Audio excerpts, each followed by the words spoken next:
Hello guys, welcome to our channel teachers creator. अब इस session में ये आपका आज अंडरस्टैंडिंग डिसिप्लिन एंड सब्जेक्ट का ये लास्ट वीडियो है। इसके पहले आपके 3 वीडियोस अपलोड हो चुके हैं, तो आप उनको पहले जाकर देखिए, ठीक है। तो उससे क्या होगा, आपका जो एग्जाम होने वाला है उससे आपको बहुत ही ज़्यादा बेनिफिट मिलने वाला है, बिकॉज 150 क्वेश्चंस कवर हो चुके हैं टोटली आपके उसको वीडियोज़ में। सो ये आपका फुल रिवीजन है और ये आपका 4th और लास्ट वीडियो है जिसमें 50 क्वेश्चन हम करेंगे आपके चैप्टर 4 एंड 5 से रिलेटेड, ठीक है। सो स्टार्ट करते हैं सेशन को। नाउ क्वेश्चन नंबर 51 है आपका, which of the following are the reason which make good text book and indispensable part of the study and teaching is और, ठीक है। Which of the following are the reason पूछा गया है, इनमें से कि कौन सा रीजन है which make good text book, ठीक है, जो कि क्या बनाता है, गुड टेक्स्ट बुक बनाता है। किसके रिस्पेक्ट में, स्टडी और टीचिंग के रिस्पेक्ट में। Providing base for both the teacher and people, providing logical and comprehensive material, ensuring uniformity of good standard, all of these. तो आपको क्या लग रहा है इसका आंसर, ऑल ऑफ दीज, यानी कि राइट आंसर होगा डी। क्वेश्चन नंबर 52 है, what are the basic criteria for a good text book. Good text book का बेसिक क्राइटेरिया क्या होता है, child centred, clear, child centred तो होता है, ठीक है, तो ये तो आपका श्योर है। Clear and self explanatory arrangement, तो ये भी होगा। सिंपल, इंटरेस्टिंग एंड अट्रैक्टिव होना चाहिए टेक्स्ट बुक, बिल्कुल। So option number D right answer होगा क्वेश्चन नंबर 52 का। नाउ क्वेश्चन नंबर 53 है, what are the basic advantage of text book. Text book के बेसिक एडवांटेजेस क्या हैं, learning composition, serving as a point of departure, setting exercise, या all of this. तो इसका भी राइट आंसर क्या हो जाएगा, ऑल ऑफ दिस। मीन्स जो एडवांटेज होते हैं टेक्स्ट बुक के वो ये हैं कि आप इससे लर्निंग कर सकते हैं, serving as a point of departure, ठीक है, एंड सेटिंग एक्सरसाइजेज। तो ये सब चीज़ें होती हैं इसमें, तो ऑल ऑफ दिस इसका राइट आंसर हो जाएगा। क्वेश्चन नंबर 54 है आपका, A book designed to guide the work of students by inclusion of questions, exercises, और a book in which a record is kept of work completed और plan is called. तो simple सा language में आपको समझ आ गया होगा, इसको क्या बोलते हैं, वर्क बुक बोलते हैं। क्वेश्चन पूछा गया कि ऐसा कौन सा बुक है जो डिज़ाइन किया गया जिसमें स्टूडेंट अपने एक्सरसाइज, क्वेश्चंस, इन सबको कंप्लीट करते हैं, ठीक है, तो वो होता है आपका work book. So option number B right answer होगा क्वेश्चन नंबर 54 का। ना question number 55, which of the following is not correct about work book. Work book के बारे में क्या करेक्ट नहीं है। ऑप्शन है आपके पास, work book can be used for almost every subject, work book can be designed as per the need of student in class, there is need to carry extra notebook, work book have grammar exercise, punctuations, vocab, reading etcetera. तो इसमें पूछा गया not corrected, ठीक है। जब not की बात आ गई तो क्या लग रहा है आपको, क्वेश्चन नंबर 55 का ऑप्शन नंबर सी होगा, there is need to carry extra notebook, ठीक है, तो ये करेक्ट नहीं है वर्क बुक के बारे में। क्वेश्चन नंबर 56 है आपका, which of the following is not an advantage of work book. Work book का एक एडवांटेज क्या नहीं है, work book are used for middle and elementary school only, not for higher education. Second है, work book are usually smaller and lighter than text book, work book causes less problem for students to bring the books home to complete their homework या none. Option क्या हो जाएगा, ए हो जाएगा, ये advantage नहीं है, ठीक है। देखो एडवांटेज की बात कर रहे हैं ना, इसने क्या बोल दिया, नॉट बोल दिया, तो ये एडवांटेज इसका नहीं हो जाएगा। Work book are used for middle and elementary, not for higher, ठीक है, तो ये इसका एडवांटेज नहीं है, बाकी इसके एडवांटेज वो दोनों हैं। सो option number A right answer होगा इस क्वेश्चन का। नाउ क्वेश्चन नंबर 57 है, the content that use a combination of the different content from such as audio, text, images, video, animations, etc. तो क्या कहलाता है वो, work book, text book, multimedia, all, तो क्या कहलाता है मल्टीमीडिया। सो ऑप्शन नंबर आपका सी राइट आंसर हो जाएगा। Now question number 58, which of the following is are important of multimedia in today's society and school or in education, ठीक है, तो आजकल मल्टीमीडिया की इंपॉर्टेंस क्या है आज की सोसाइटी में या स्कूल में या एजुकेशन में। ऑप्शन है आपके पास, multimedia make education easy understanding, तो जैसे अभी आप कर रहे हो है ना, तो मल्टीमीडिया है, तो मोबाइल है आपके पास लैपटॉप है आपके पास, पाम टॉप है, तो आप क्या कर पा रहे हो, इन सब चीज़ों से आप इजी एजुकेशन ले पा रहे हो, है ना, समझ पा रहे हो। It is helpful to teach complex topics, तो कॉम्प्लेक्स टॉपिक्स को भी पढ़ाना ईजी हो जाता है इसके थ्रू। Multimedia developed to support in education, बिल्कुल करेक्ट, तो all of this right answer हो जाएगा। So D is the right option for 58। Question number 59 है, one is not an advantage of multimedia among the following, इनमें से एक multimedia का advantage नहीं है। ऑप्शन है आपके पास, multimedia increase learning effectiveness, that is learning become entertaining, correct है। Available at home and easy to access, ये भी करेक्ट है इसके बारे में। Increasing training cost, special hardware and software, so आपका ये वेट करते हैं। It is more appealing that lecture based learning method, so option इसमें पूछा गया है which is not an advantage, तो increasing training cost, special hardware software, तो यहाँ पर ये एडवांटेज इसका नहीं होगा, ये डिसएडवांटेज में आ जाता है, ठीक है। तो option number C right answer होगा इसके लिए। क्वेश्चन नंबर 60 है, अ टेक्स्ट बुक में be described as the centre of instructions have which advantage, ठीक है। तो क्वेश्चन पूछा गया आपसे, अ टेक्स्ट बुक में be described as the centre of instructions, जिसमें ये एडवांटेज है। It provide a good deal of graded vocab, it provide easy learning of language, it is an add both of teacher and learner, और तो all he इसका right answer हो जाएगा, option number D. Next question है, a systematic and objective examinations concerning the relevance, effectiveness, efficiency and impact of activity in the light of specific object is are called, ठीक है। तो question पूछा गया, a systematic and objective examinations, ठीक है। जैसे अभी हम आप लोग देखते हैं कि अभी क्या हो रहा है, सिस्टमैटिक एंड ऑब्जेक्टिव एग्जामिनेशन, ज़्यादा से ज़्यादा जितने भी इस टाइम पर पैंडेमिक में सारे एग्जाम कैसे हो रहे हैं, ऑनलाइन ही हो रहे हैं, और ज़्यादातर कैसे हो रहे हैं, ऑब्जेक्टिव बेस हो रहे हैं, है ना। Concerning the relevance, effectiveness, efficiency, तो इफेक्टिव भी होते हैं, इफिशियंट भी होते हैं, आपको जाकर एग्जाम नहीं देना पड़ता है, घर पर भी आप एग्जाम देते हैं, जाने आने का समय बच जाता है, मनी बच जाती है, काफ़ी चीज़ें होती हैं। And impact of activity in the light of specific objective is called, इसे क्या कहते हैं, इवैल्यूएशन, मॉनिटरिंग, बोथ या नन, तो इसे क्या बोलते हैं, बोथ, ठीक है। तो 61 का ऑप्शन क्या हो जाएगा, सी। क्वेश्चन नंबर 62 है, monitoring and evaluations together provide the necessary data with include, तो जो मॉनिटरिंग करते हैं, इवैल्यूएशंस करते हैं एक साथ, तो ये क्या डेटा प्रोवाइड कराता है, to guide strategy plan to design, implement programme and project, to allocate and reallocate resources in better waste, या ऑल, तो इसका भी आंसर क्या हो जाएगा, ऑल। ना question number 63, which of the following is are monitoring methods, ठीक है, इनमें से कौन सा मॉनिटरिंग मेथड्स है, verification and quality audit of central, state and district level, next है inspection and sample check, online control monitoring and evaluation system, या all, तो इसका भी आंसर क्या हो जाएगा, ऑल। मॉनिटरिंग मेथड पूछा गया तो मॉनिटर करना है, देखना है उसको, इंस्पेक्शंस एंड सैंपल चेक ये भी हो सकता है, verification and quality audit of course eight central and state district level ये भी होता है, ऑनलाइन सेंट्रल मॉनिटरिंग भी हो सकती है, ठीक है। तो ऑप्शन नंबर डी इसका राइट आंसर हो जाएगा। नाउ क्वेश्चन नंबर 64 है, the state government role for transparency and accountability in monitoring of school include all expect, किसको एक को छोड़कर पूछ रहा है, ठीक है। तो मॉनिटर करता है तो स्टेट गवर्नमेंट ट्रांसपेरेंसी और अकाउंटेबिलिटी के लिए।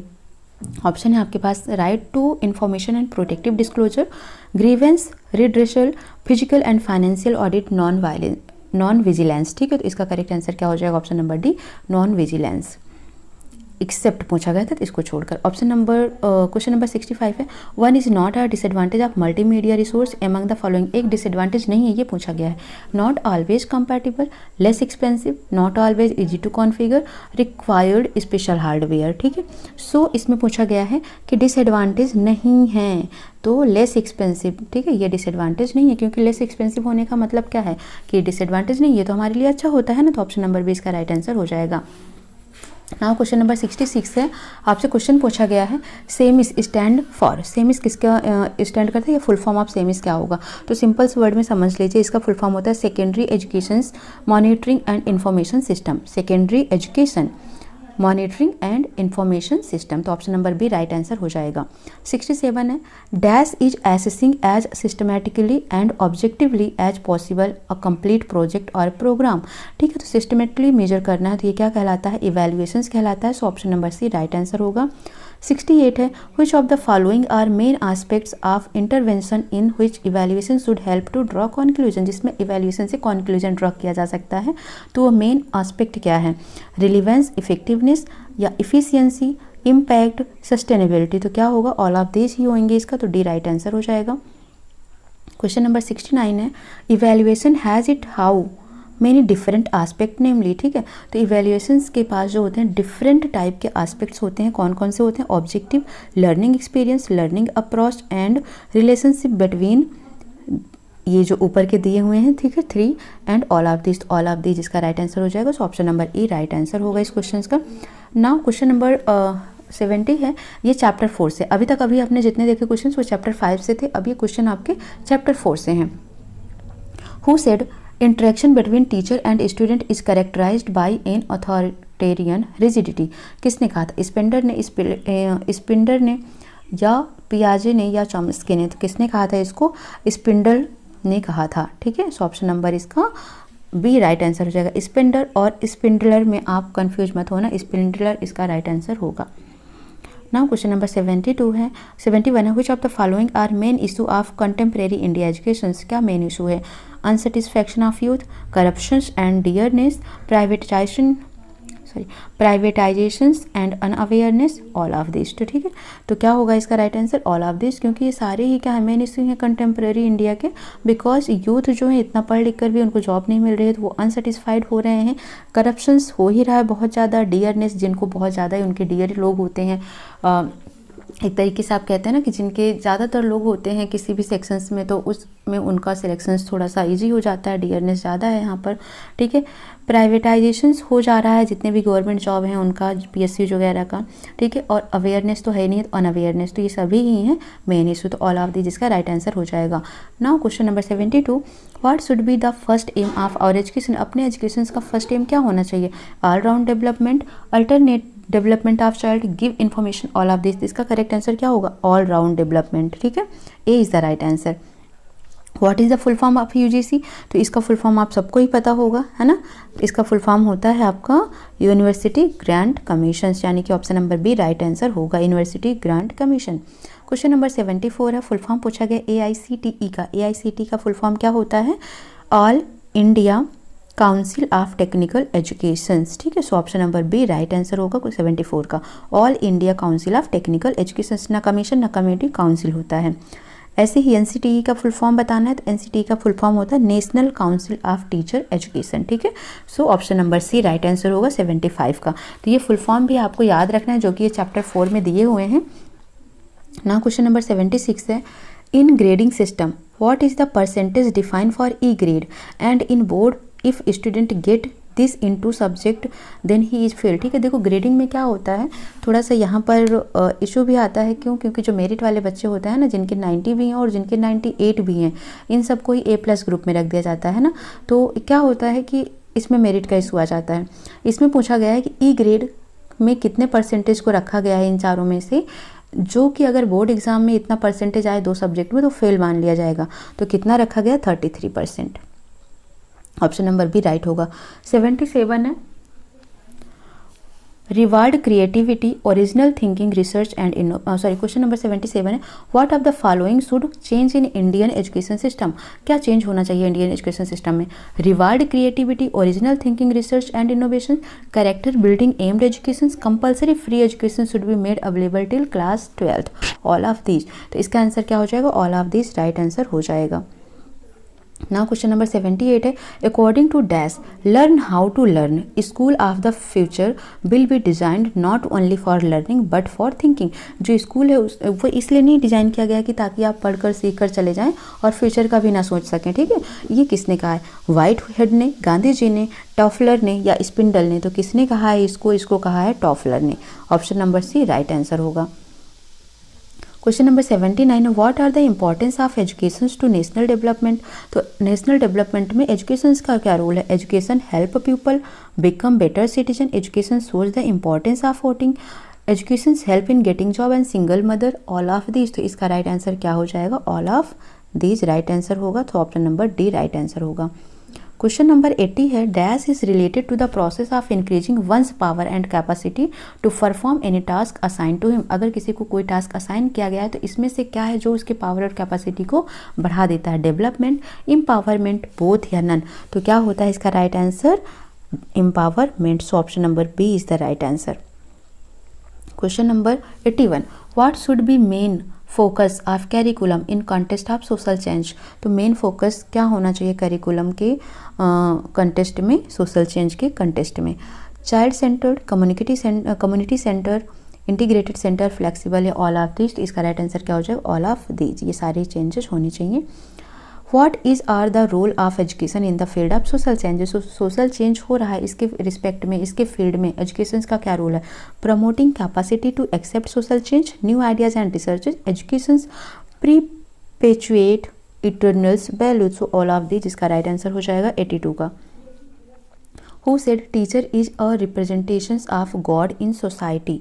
किसने कहा है कि जो टीचर है वो रिप्रेजेंटेशन करता है गॉड इन सोसाइटी। गॉर्डन्स ने, डीवी ने, हॉर्न्स ने, यूएस पब्लिक लॉ ने। तो किसने कहा है इसको, डीवी ने कहा है। ठीक है। क्वेश्चन नंबर 84 है what is are the role of teachers in bringing about social change.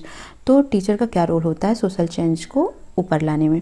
Meeting the economic needs of society, development of capacities and efficiency, या glorious future, all of this.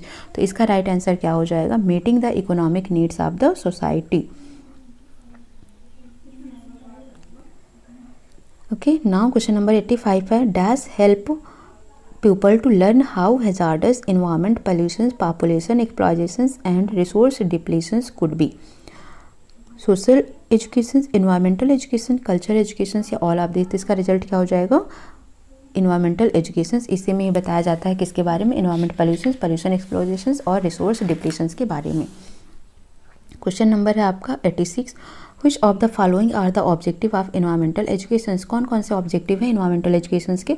Option है आपके awareness, knowledge, skill, identification, diagnosis, analysis. तो मैंने सभी डाल दिए इसमें, तो ये ऑल ऑफ दी जिसको करना था। सो आपको याद रखना है कि सभी होते हैं कि इन्वायरमेंट क्या होता है उसके बारे में आपको अवेयर हो, नॉलेज हो, स्किल्स, आइडेंटिफिकेशन आइडेंटिफाई कर सकें, ठीक है, डायग्नोज कर सकें, एनालिसिस कर सकें। So all of these.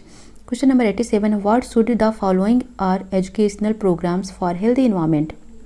क्या होनी चाहिए इसमें से, awareness programme in the locality, NSS programme encourage the student from for team work, keep the campus green and organising picnic, या ऑल ऑफ दिस। तो इसका भी राइट आंसर क्या हो जाएगा, ऑल ऑफ दिस। ना क्वेश्चन नंबर 88 है which of the following are need for national integration.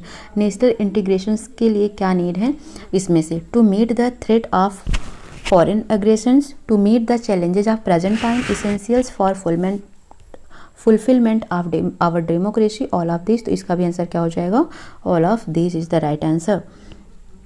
Question number 89 है what are the elements of nationalism according to professor JS Brubacher. ठीक है, तो common language and religions, common custom and traditions, common history and boundaries, all of this ही इसका right answer होगा। किसके लिए, what are the element of nationalism. ठीक है, जो नेशनलिज्म है इसके एलिमेंट्स की बात की गई, किसके रेफरेंस में, किसके अकॉर्डिंग, JS ब्रूवेचर के अकॉर्डिंग। ठीक है, सो कॉमन लैंग्वेज और रिलीजन्स होना चाहिए, कॉमन कस्टम और ट्रेडिशन होना चाहिए, कॉमन हिस्ट्री और बाउंड्रीज होनी चाहिए। So all of this right answer होगा option number D. Question number 90 है dash is that commenting force that binds the citizens of a country in a unity। इसे क्या बोला जाता है, इसको बोला जाता है नेशनल इंटीग्रिटी। ठीक है, नेशनल इंटीग्रिटी का मतलब होता है कि सभी सिटीजन्स जितने भी नागरिक हैं इस इंडिया के, सब एक साथ एक दूसरे से बंधे हुए हैं, यूनिटी में रहते हैं, नेशनल इंटीग्रिटी बोला जाता है इसको। 91 है Dash is the development of a mental climate that would help react in terms of oneness irrespective of religion or language of the people concerned। ठीक है, तो ये क्या होता है, national development, personality development, social या ऑल। तो क्या होता है, ये नेशनल डेवलपमेंट होता है। नेशनल डेवलपमेंट एक डेवलपमेंट है किसका, मेंटली क्लाइमेट का, जो आपको हेल्प करता है रिएक्ट करने के लिए in terms of oneness irrespective of religious या रिलीजन या लैंग्वेज या पीपल। ठीक है, तो इन सब की रिस्पेक्ट करने के लिए आपको, अगर आप इन सब की रिस्पेक्ट करेंगे, ठीक है, ये वनलेस लाता है, आपको एकता लाता है, तो मेंटली आपको सेट करना है। ये किस टाइप के डेवलपमेंट में, तो नेशनल डेवलपमेंट में। Option number A right answer होगा। क्वेश्चन नंबर 92 है who said that no system of education, no syllabus, no methodology and no textbook can rise above the level of teacher. If a nation want quality education, it must have quality teacher। मतलब कोई भी बच्चा कभी बेहतर नहीं कर सकता है, कोई भी नेशन कभी आगे नहीं बढ़ सकता है जबकि आप एक क्वालिटी टीचर नहीं रखेंगे स्कूल में। क्वालिटी टीचर नहीं रखेंगे तो उसके बियॉन्ड आप चाहे जितना क्वालिटी टेक्स्ट बुक रख दें, क्वालिटी सिलेबस बना लें, क्वालिटी एजुकेशन देने की कोशिश करें, बट वो पॉसिबल नहीं है। ये किसने कहा है, SM मुखर्जी ने, BS माथुर ने, मुनरो ने या CB गुड ने। तो किसने कहा है इसको, इसका करेक्ट आंसर है Mathur, BS Mathur, B option right answer हो जाएगा। ठीक है, नाउ 93 है आपका what are the advantage of seminar, seminar के क्या एडवांटेज हैं? Provide opportunity for friendly discussion, बिल्कुल करेक्ट। जस्ट फॉर वर्क या हेल्पफुल इन सेल्फ इवेल्युएशन, ये भी करेक्ट है। Helpful in making quick decision और डाउट आर रिमूव्ड, बिल्कुल correct. All of this right answer हो जाएंगे। सो ऑप्शन नंबर डी होगा 93 का।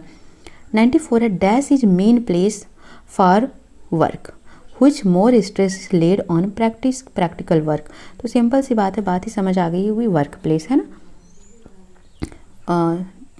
प्लेस फॉर वर्क पूछा गया है ना। Dash is means place for work which more stress is laid on practical work, ये क्या होता है? सॉरी, वर्कशॉप होगा। सो option number D right answer हो जाएगा, ठीक है इसका ना। क्वेश्चन नंबर है आपका 95, क्लियर। 95 करते हैं। What are value of organising workshop, workshop क्यों ऑर्गेनाइज किया जाता है, उसकी वैल्यू क्या है? Opportunities for professional growth, group thinking and joint planning, intensive study of problem, all of this. तो इसका भी आंसर क्या हो जाएगा? All of this, D right answer होगा। क्वेश्चन नंबर 96 है which of the following are various programme for in service education for teacher, study group, professional writing, conference या all of this. तो इसका भी आंसर क्या होगा? All of this. ना question number 97 है dash the knowledge that is attend independently of experience, ठीक है।